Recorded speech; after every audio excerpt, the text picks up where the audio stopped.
तो guys welcome two माय channel. मैं हूं आपका भाई कुणाल लेंसर। आप लोग अगर नया है मेरे चैनल पे तो आप चैनल को सब्सक्राइब करना ना भूले और अच्छे से ऐसा ही वीडियोस में बनाते रहता हूं। तो चलते हैं, स्टार्ट करते हैं।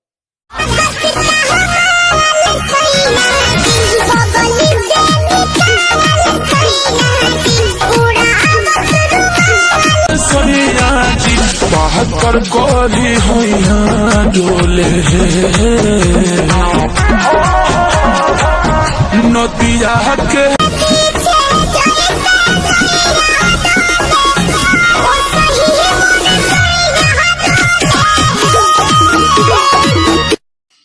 ओरिजिनल सॉन्ग पे डांस देखना चाहते हैं तो डिस्क्रिप्शन में लिंक है, जाके देखिए और एंजॉय कीजिए और उस चैनल को सब्सक्राइब कर लीजिएगा और आई बटन में भी लिंक दे देंगे, जाके देख लीजिएगा।